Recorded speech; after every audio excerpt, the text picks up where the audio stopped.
most talked about program. Brought to you by new Liquid Prel, the liquid shampoo that's extra rich. That's why it leaves your hair looking radiantly alive. Now, here he is, Mr. This Is Your Life himself, Ralph Edwards.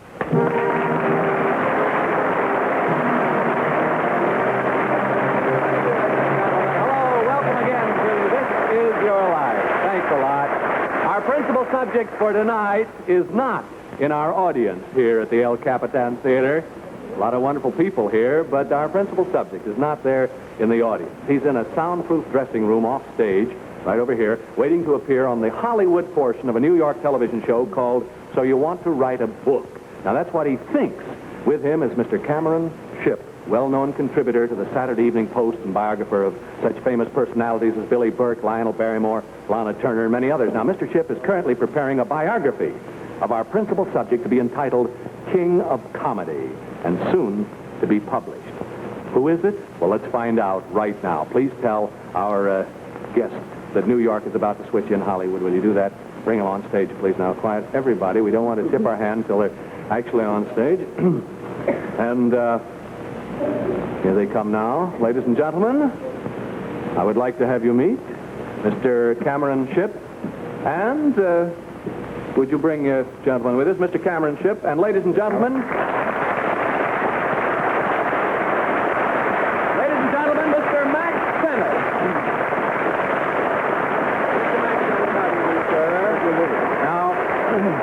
Now, Mr. Sennet, my name is Ralph Edwards. Oh, how do you do, well, sir? My favorite. Well, let me, I could go on for hours about how much I admire you, sir. I've been an admirer of yours since childhood. And as a matter of fact, you didn't expect to find me here. I certainly did. In the book review you're going. Well, your good friend Cam here and a lot of others have conspired with us to get you here so that we could tell you that tonight, this is your life, Mack Sennet.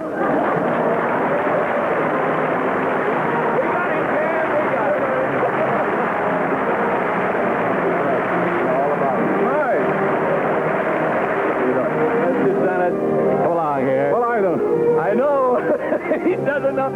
Cam, you've sprung the trap beautifully. There really is no program called So You Want to Write a Book, Mr. Sennet. That was just an excuse, our way of springing a surprise on you. We're going to relive your life with the actual people who played important roles in it. And what an array that is. Thank you very much, Mr. Cameron Shipp. Without you, we couldn't have done it. Thank you. We'll be looking for the publication of King of Comedy. But right now, why, are we still friends, I hope? Come and sit down here and take your place of honor here, You sir. ever been pulled in all my life? Sit here, sir. Let us share with you the full productive years of a lifetime devoted to making people around the world forget their troubles in laughter. An inspiration to young and old alike. This is your life, King of Comedy indeed, Mack Sennet.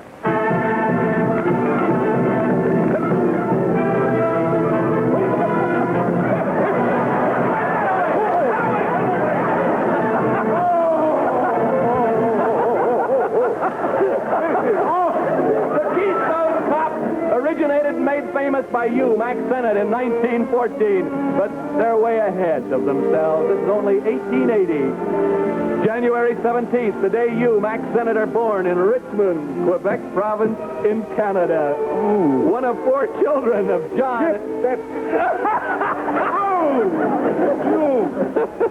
He's still in a state of shock, I think, here. Bet I am. One of 4 children of John and Kate Sennet, which makes you, real young fella and doing fine, still playing golf every day. Understand? Yes, I'm playing golf every day, but not tonight. 1897, your family, Mack Sennet, settles in Northampton, Massachusetts, where your father was a building contractor, wasn't he? Yes. And your mother ran a boarding house. Yes. Your formal schooling over at an early age. Mr. Yes. Sennet, at 17, you were pounding rivets 10 hours a day in a boiler factory. Right. The American Iron Works. Right. At $1.50 a day. Right. And at night, Mack, his sister, and I used to gather around the piano in his mother's boarding house. and we sang everything from the arias of operas to the current musical hits. Do you remember that, Mack? Oh, my God. I'll bet you do remember. I remember it, yeah, but... Yes, but the voice. Who's the voice? You were kind of sweet on her when you were just 17, Mack Sennet. She played that piano at the boarding house as well as at the Cook Theater in Northampton. You last saw her in New York in 1906. In your busy life, you've lost track of her for 48 years, but you remember her well, I think. The voice. Here she is from Northampton, Massachusetts, Mrs. Rose Guilfoyle. Oh!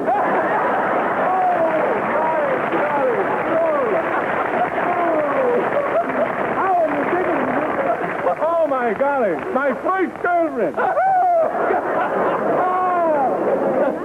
Oh, no, this is... Now, look, were you aware at all of Mr. Sennet's interest? It's Mrs. Clark now, Mr. Sennet. Yeah, it's still Rose and Mack. Were you aware of his interest? Hmm? Well, we were very good friends. Her mother and my mother had it all planned. Didn't they, Rose? Well, I don't know about Oh, I know they did. that. We saw a lot of each other. I know. But Mack was very shy. Oh, he very was? retired. I know. You were aware of his voice, though, weren't you? Mack had a beautiful voice. He was very, very He was funny. going on to New York to study, wasn't he? That's right. He went to New York to study voice. Yeah. Going to be in the Metropolitan Opera, I say. Well, his fortune took another turn, but he did have a great voice, and thank you, Mrs. Rose Guilfoyle Clark. Tell me, how are you? Oh, I'm so happy to see you. Really good. Well, you're going to see her at the party. This is only the beginning, Mr. Sennet. My goodness. Mrs. Clark, you sit over there. Down, boy, down here. She's been staying at the hotel where all our This Is Your Life guests always stay, and that's right across the street from where you live, and you didn't know it, I Max. didn't know. I didn't know. Look out here. What's going on? Hey,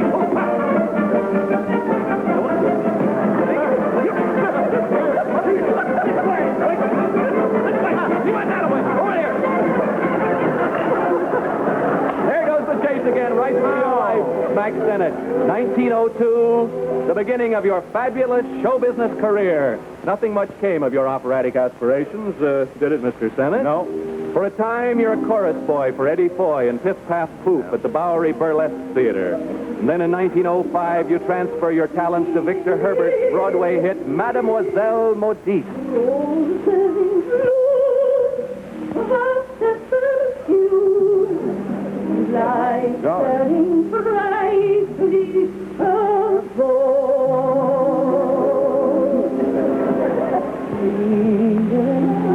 You don't need to be told who that is, do you, Mr. Sennet? Fritzy Chef. Fritzy Chef, whose name and voice always will be associated with the Victor Herbert era, the unforgettable star of Mademoiselle Modiste, whom you haven't seen in nearly 50 years. Here she is from New York City, Fritzy Chef.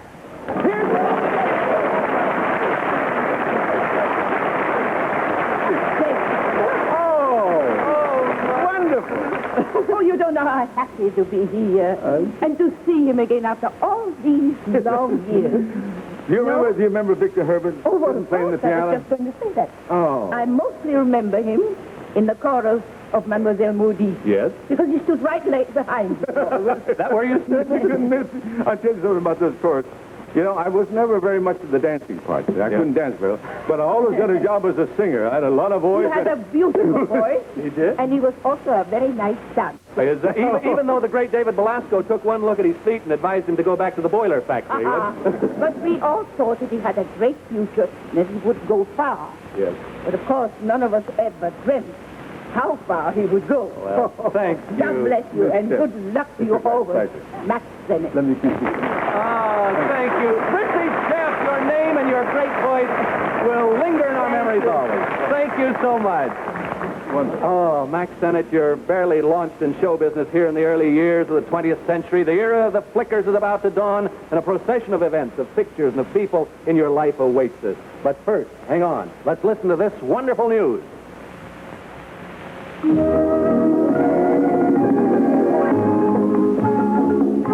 Hair that looks radiantly alive makes a woman feel radiantly alive. Now at last, there's a liquid shampoo that's extra rich to give your hair that radiantly alive look. It's new Liquid Prell. New Liquid Prell does wondrous things for hair.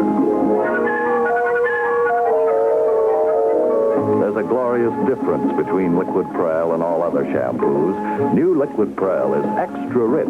That's why it leaves hair looking radiantly alive. Some other shampoos are thin and watery, some too thick and sticky. They can actually dull your hair. But extra rich Liquid Prel is just right, with radiant beauty in every drop. To keep your hair looking radiantly alive, use extra rich Liquid Prel. Mack, this is your life, Mack Sennet, the career of a genius who early found his niche in a new medium of entertainment and rose to the unchallenged eminence of King of Comedy.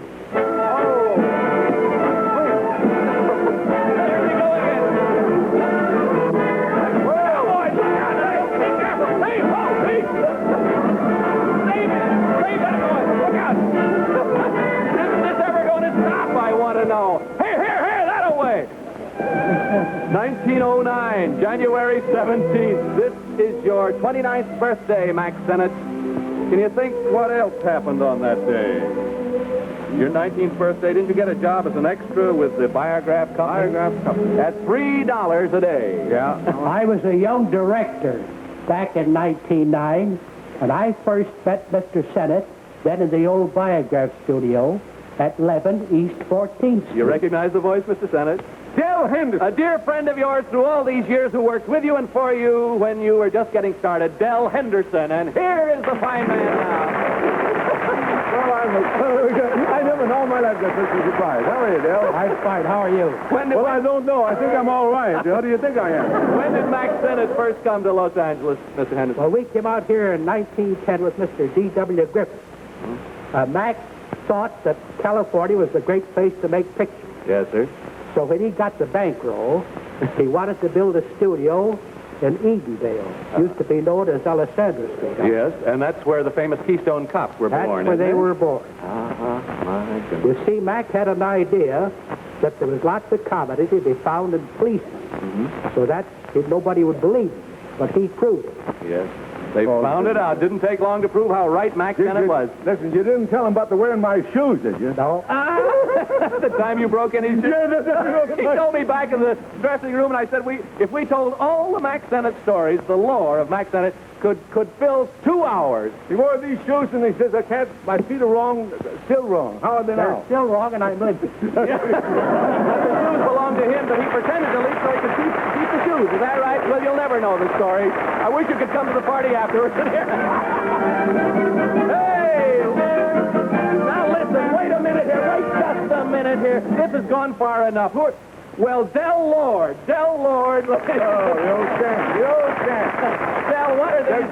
The greatest comedy director in the business, studio comedy director, and Thank you, that takes a lot. But what are these Keystone Cops after you for, Del? Well, you see, I used to be one of them. So then I started directing, and I insisted on throwing those pies. Yeah. So they've been chasing me ever since. What, not for 40 years.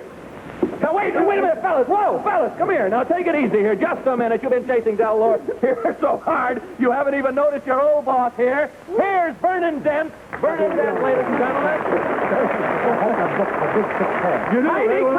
Heine Conklin here. Hank Man, ladies and gentlemen, Hank Man. And look here, Andy Clyde. Oh, Andy Clyde. I mean it. And Chester Conklin here. The most famous group of comedians in motion picture history, each a star in his own right, the Keystone Cops, and their creator, Mack Sennet, ladies and gentlemen. Thanks to all of you for recreating an unforgettable era in movie history. Thank you, boys. Hey, look out. Thank you, Delaware. Oh, boy. What a surprise this is. But the Keystone Cops are far from being your only claim to fame, Mack Sennet. You made Mabel Normand a great star. You gave Charlie Chaplin his first chance. Fatty Arbuckle started as one of your Keystone Cops. You discovered Gloria Swanson. Their names are legion. Charlie Murray, Harry Langdon, Ben Turpin, Marie Prevost, Holly Moran, Carol Lombard, Kala Pasha, and yes, believe it or not, Bing Crosby. We could go W.C. Fields, yes, sir. We could go on almost forever, Mack Sennet. Who, for example, will ever forget the Mack Sennet bathing beauties? Another first, as you made motion picture history. And many of these girls went on to stardom. I started out as a Mack Sennet bathing beauty at $12 a week. Now, an important voice out of your past, Mr. Sennet. Whose is it? You gave her start. She rose to stardom and is remembered and loved by all of us from Lime Rock, Connecticut. She interrupted the Florida vacation to come here. Phyllis Haver. Oh! Phyllis Haver! There, my God! Darling! Well, I haven't seen you in years. Well, since 32. Since 32? That's right. Well, Phyllis, I'm Bless really your glad dear heart. It's so lovely to see you. Well, thank you. My golly, isn't this terrific? Rose Guilfoyle? Yeah. Oh, boy. I don't have to tell you that I owe everything to you for my career. You taught me everything I know about acting. No, you're a wonderful girl. Or knew about acting. You're a wonderful girl. I haven't acted for a long, long time. Well, anyway, darling. Bless you. Thank you, Phyllis Haver, a great star and a great lady. Thank you.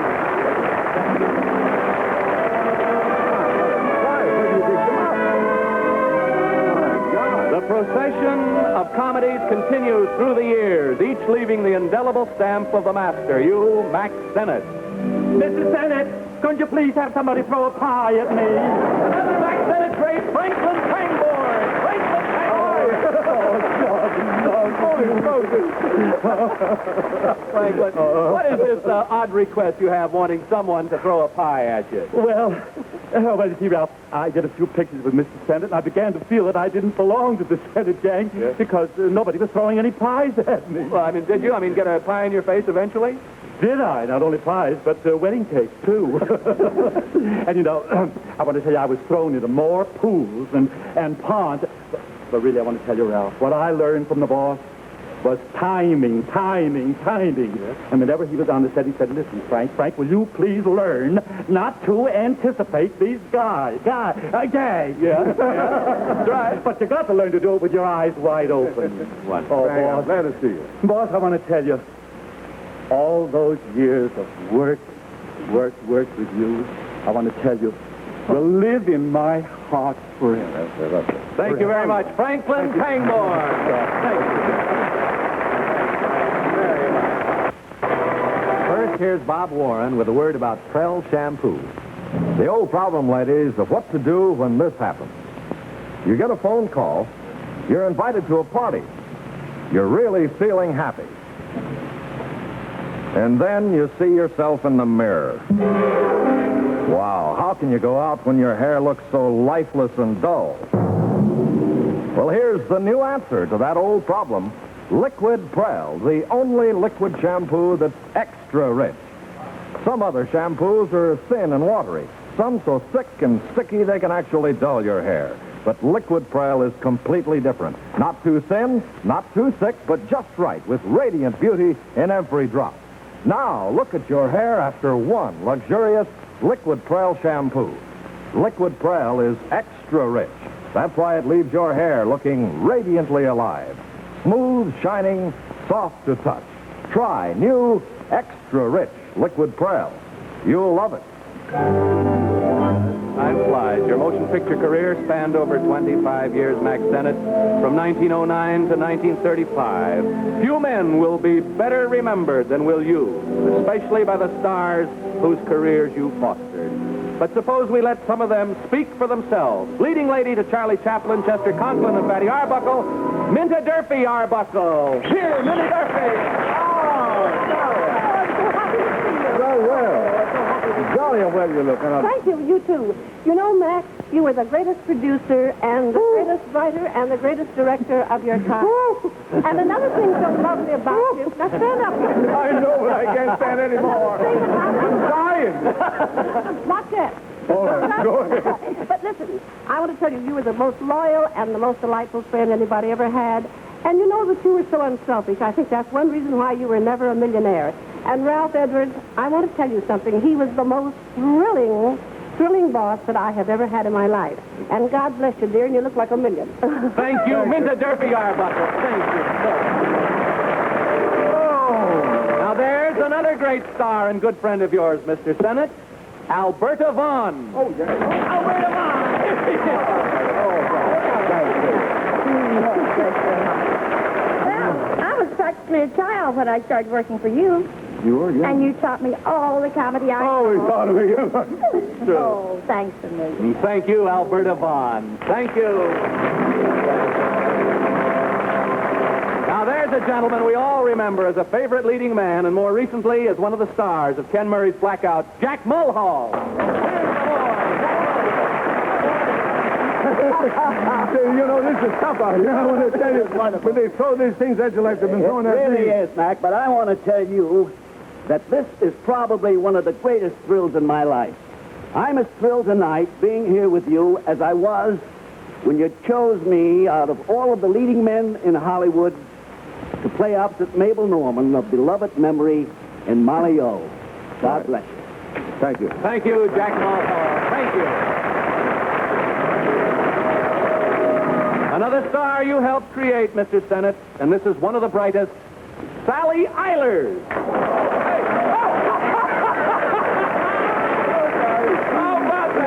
Oh, boy. I'm glad to see you. Mr. Sennet, do you remember when you taught me to do that trick? That's I fixing can't the remember everything. Well, when I was chosen the Baby Wampa star, I was terribly frightened, and we appeared in a little box, and I said, Mr. Sennet, what will I do? And you said, well, just be fixing your garter. And I did, and it worked. I'm glad to see you. Really. Thank you for starting me on my career, and I love you very much. Thank you very much, Sally Eilers. Pretty clever. Now, look to our archway, Mr. Sennet. Here comes one of the great picture comedians of our time, Louise Fazenda.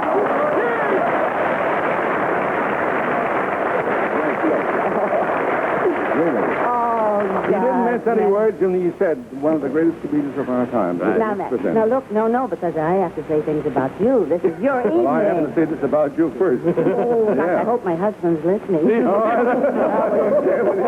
Oh, Mac, remember when I worked with Teddy and Pepper, that cat of yours? I know. And you know what he did once? What, Mr. Sennet? He put me in tights. The biggest one. Yeah, well... Well, I'm Gee, glad to Mac, see you. I have to add a little bit to your eulogy, though. You taught us all about comedy. Yes, you did. They're going all these things. Well, Mac, you did. And you just are responsible for all of Oh, it. that is. Thank you, Ed. Thank you, Louise Fazenda.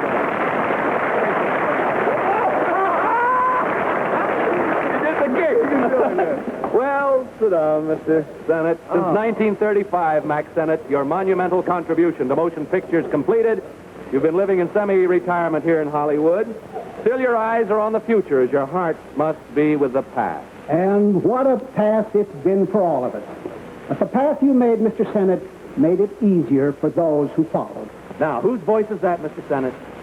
In 1915, he started out with you, not as a comedian, but as a young leading man. He went on to become one of the true immortals of the screen, Harold Lloyd, ladies and gentlemen.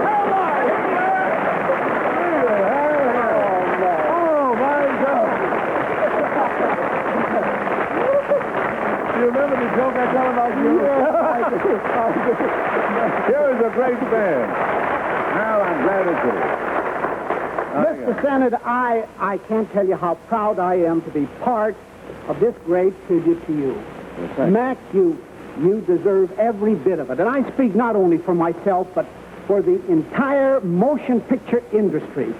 Believe me, Mac, you have brought laughter into the lives of millions of people, and I can think of no finer cure for all the troubles that constantly beset all of us. And, of course, there'll always be comedy, whether it's on the screen, whether it's in television, radio, no matter what medium.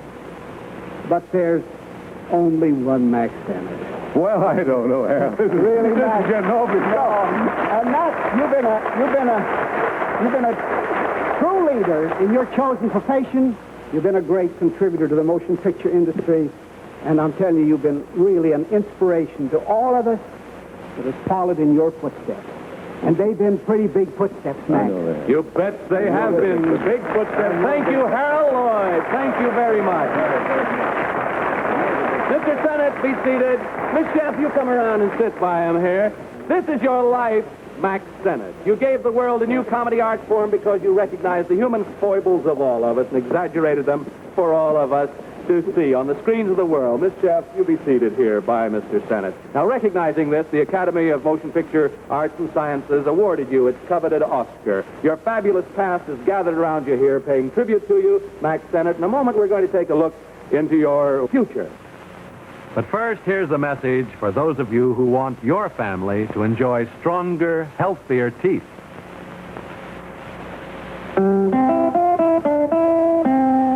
In several western towns, children rarely got tooth decay. Why? Their drinking water contained fluoride. Now, after years of fluoride research, Procter & Gamble proudly announces triumph over tooth decay, available to everyone, everywhere, as it brings you Crest toothpaste with Fluorestan.